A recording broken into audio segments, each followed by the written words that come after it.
جی میں فالح ملک، اور آج کا موضوع ہے ہائی جیکنگ۔ یہ ہائی جیکنگ کسی طیارے یا کسی اور چیز کی نہیں ہے، بلکہ یہ ہمارے وطن عزیز پاکستان کی ہائی جیکنگ ہے۔ تو آئیں دیکھتے ہیں کہ پاکستان جو ہے وہ جب سے بنا تب سے لے کر اب تک جو ہے وہ کیسے ہائی جیک ہے، اور اس نے مزید کتنے عرصے تک ہائی جیک رہنا ہے۔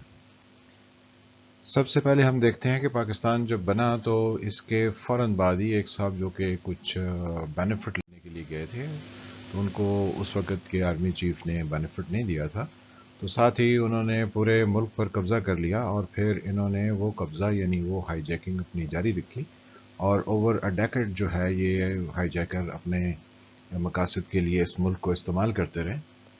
اور اس کے بعد یہ جب ان کے گرینڈ سن نے جا کے ان کے بارے میں بتایا کہ لوگ کیا کہہ رہے ہیں، تو انہوں نے تھوڑی غیرت کھائی اور یہ اقتدار سے الگ ہو گئے، اور یہ دوسرے ہائی جیکر کو ملک حوالے کر گئے۔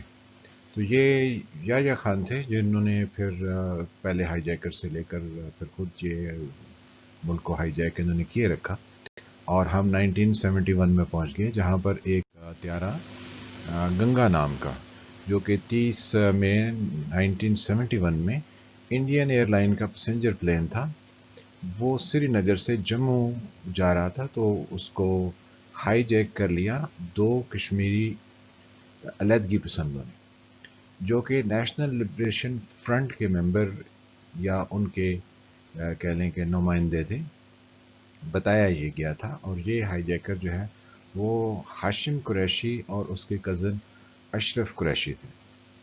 تو ایئر کرافٹ جو کہ اغوا ہوا تھا یہ لاہور لایا گیا، اور لاہور میں آ کے اس کے پیسنجرز اور اس کے جو کرو ممبرز تھے ان کو وہاں سے اتارا گیا، اور اس جہاز کو آگ لگا دی گئی۔ تو اس وقت کے جو پاکستانی حکام تھے وہ ان کشمیری یعنی ہاشم قریشی اور اس کے کزن اشرف قریشی کو کشمیریوں کا نمائندہ سمجھتے رہے، لیکن بعد میں پتہ چلا کہ راہ نے ان کو بیوقوف بنایا، اور یوں یہ گنگا جہاز جو کہ انڈیا کے ایئر کرافٹ میں سب سے پرانا تھا، اور انڈین ایئر لائن فلیٹ سے اس کو یعنی گراؤنڈ کر دیا گیا تھا، لیکن اس اغوا سے کچھ ہی دن قبل اس کو ری انڈکٹ کیا گیا تھا، جو کہ ان ہائی جیکروں کے ساتھ جو ہے اس کو لاہور پہنچایا گیا۔ تو یہ ایک پورا ڈرامہ جو ہے انڈیا نے رچایا ہے، جس سے ہماری 71 کی وار ہوئی اور بنگلہ دیش بنا۔ تو یعنی ہم ہائی جیکنگ سے ایک اور ہائی جیکنگ میں پھنسے۔ پھر اس کے بعد جو ہے ہم وہ ہائی جیکنگ دیکھتے ہیں جو کہ ہماری نظروں کے سامنے ہے، کیونکہ یہ پچھلی ساری جو 71 سے پہلے کی ہائی جیکنگ تھی یہ ہم نے کتابوں میں پڑھی اور اس کو تحقیق سے جانا، لیکن کچھ تو ہماری نظروں کے سامنے ہوئی ہیں جس کے ہم علم الیقین کے ساتھ عین الیقین بھی رکھتے ہیں۔ تو یہ بہت انٹرسٹنگ ہے کہ یہ 7 جولائی 1977 کو تشریف لائے، اور انہوں نے سب سے پہلے جو ہے وہ یہ کہا کہ یہ اسلام کے بہت جو ہے وہ شیدائی ہیں، اور یہ اسلام کی جو تعلیمات ہے اس پر یہ عمل پیرا ہوں گے۔ تو انہوں نے پورے ملک کو طالبانائزیشن کے جال میں پھنسا دیا، اور انہوں نے جو پہلا وعدہ کیا وہ 90 ڈیز کا کیا کہ یہ الیکشن کرائیں گے۔ تو یہ اسلام نے وعدے کے بارے میں بہت تاکید کی ہے، لیکن انہوں نے اپنے وعدے کو وفا نہیں کیا، بلکہ انہوں نے جو وعدہ کیا اس سے انہوں نے عمران خان کی طرح یو ٹرن کھائے۔ تو یہ بھی عظیم لیڈر تھے۔ تو بہرحال ان کا جو پاکستان کو اغوا کرنے کا سفر ہے وہ 77 سے سٹارٹ ہوا، اور یہ جو ہے وہ 11 سال تک جاری رہا۔ ان کے اغوا میں ہم پاکستان کو اغوا کر کے پورے افغانستان میں لے گئے، اور پھر افغانستان میں پاکستان ایسا پھنسا کہ آج تک پھنسا ہوا ہے، اور اب جو ہے وہ 40 سال ہو گئے ہیں پاکستان کو انہوں نے جہاں پر اغوا کرنے کے وقت پہنچایا تھا۔ اب پاکستان اپنی قسمت ان گردنوا کے ممالک کے ساتھ مل کے ان کو کوس رہا ہے، یا اپنی قسمت کو کوس رہا ہے، یا وہ دیکھ رہا ہے کہ انہوں نے کتنے عمدہ فیصلے کیے، یہ کتنی بیوقوفی کی، یہ آپ سب بخوبی جانتے ہیں، اور آپ خود بھی اس کو اسیس کر لیں۔ پھر ہمیں ایک نئے طرح کے فرسٹ پاکستان والے ہائی جیکر مل گئے۔ یہ 1999 میں نواز شریف کی حکومت کا تختہ الٹ کر آئے تھے، اور انہوں نے بھی جو ہے وہ 2007 تک ملک کو اغوا کیے رکھا، بلکہ 2008 کے مڈ تک یہ جاتے ہیں، کیونکہ 2008 کے سٹارٹ میں جب الیکشن ہوا تو پھر ان کا سکہ جو ہے وہ چلنا بند ہوا تھا۔ تو خیر یہ ہائی جیکر بھی بہت بہتر طریقے سے پاکستان کو ہائی جیک کیے رکھا اور لوگوں کو نئی نئی کہانیاں سناتے رہے اور اپنے مقاصد کے لیے استعمال کرتے رہے. جب ان پر کوئی کیس بننے کا ٹائم آیا تو یہ چکمہ دے کے جو ہے وہ بھاگ گئے اور ان کو کئی دوسرے جو ان کے کہنے کے ساتھی تھے انہوں نے ان کو یہاں سے بھاگنے میں مدد فراہم کی. پھر ان کے سامنے ایک اور جو ہے وہ صاحب کھڑے ہو گئے جو کہ بیسیکلی وہ بھی ہائی جیکر تھے کیونکہ روزانہ وہ نوٹس لیا کرتے تھے اور حکومت کو چلنے نہیں دیتے تھے. تو یہ بھی ایک ہائی جیکر تھے. تو جب یہ ان کے اگینسٹ کھڑے ہوئے تو وکلا جو ہے وہ انہوں نے کہا جی کہ یہ تو ہمارے چیف جسٹس، تو چیف جسٹس کے اگینسٹ ایسے کام کر سکتے ہیں. تو وکلا ان کی حمایت میں سڑکوں پر نکل آئے. اب صاحب ذرا روز سڑکوں پر تماشا لگتا تھا اور نئی نئی اعتزاز احسن صاحب جو ہے وہ نظمیں سناتے تھے کہ ریاست ہوگی ماں جیسے. تو پتہ چلا کہ یہ تو نظمیں ہی صرف سناتے رہیں گے، لیکن ایک صاحب جو ہے وہ انہی کے پاس پہنچے اور انہوں نے اس وکلا تحریک کو اغوا کر لیا. اور وہ تھے نواز شریف صاحب جو کہ پہلے این آر او کر کے مشرف کے ساتھ یہاں سے غائب ہو گئے تھے اور کہتے تھے کہ جی ہم نے تو کوئی ایسا وعدہ نہیں کیا، نہ ہم نے کوئی ایسا معاہدہ کیا. پھر سعودی عرب سے کچھ لوگ آئے اور انہوں نے ان کے معاہدے جو ہے وہ یہاں پر، اور ایک حریری صاحب تھے وہ بھی یہاں پر تشریف لائے اور انہوں نے بھی بتایا کہ وہ بھی اس کے گواہ ہیں. تو انہوں نے کہا جی وہ 10 سال کا معاہدہ نہیں تھا تو 5 سال کا تھا. تو پھر آخر پہ ثابت ہو گیا کہ ان کا معاہدہ 10 سال کا تھا. اینی ویز انہوں نے اس تحریک کو اغوا کر لیا.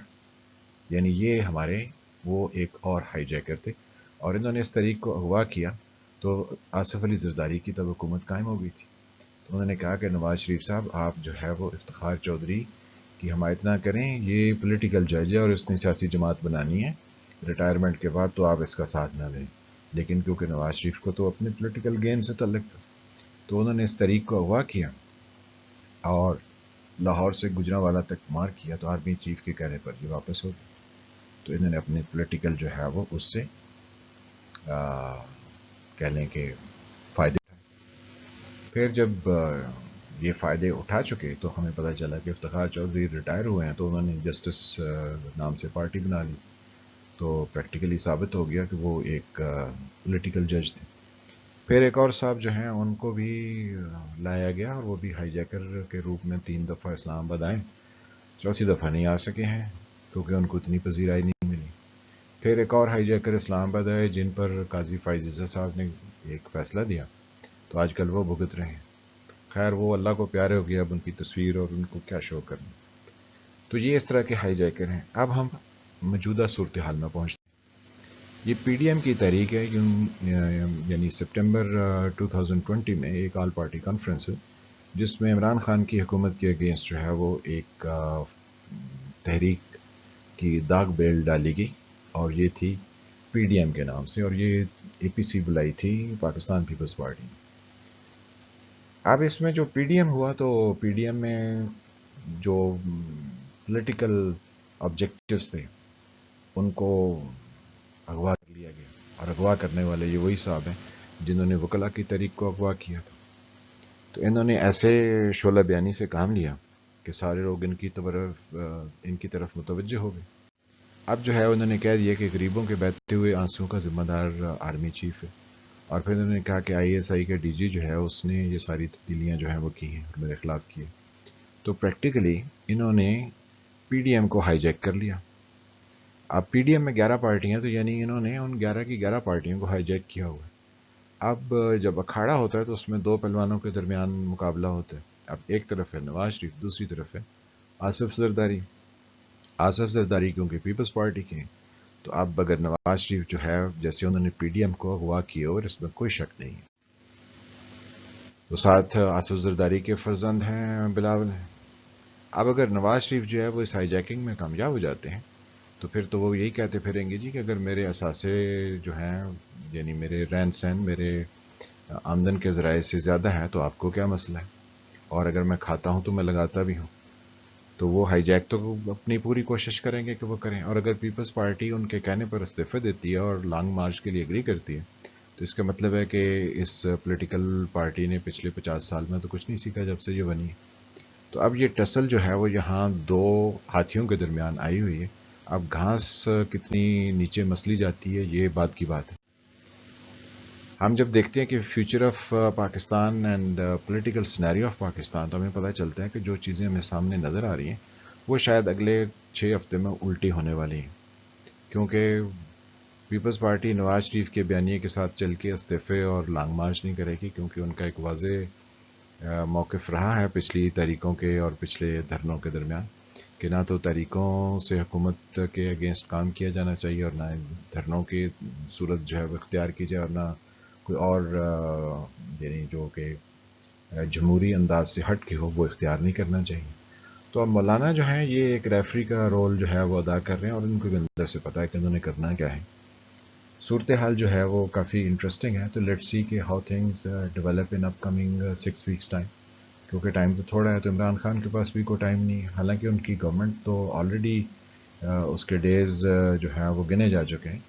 لیکن لیٹس سی کہ چیزیں کیسے جو ہے وہ انفولڈ ہوتی ہیں. لیکن ایک انٹرسٹنگ صورتحال ہے. دیکھنا یہ ہے کہ نواز شریف ہائی جیکر کے روپ میں کامیاب ہوتے ہیں یا ان کو اس دفعہ ناکام کیا جاتا ہے. ان کا مقابلہ آصف علی زرداری سے ہے. Let's see. ملتے ہیں کسی اگلے موضوع کے ساتھ. خدا حافظ.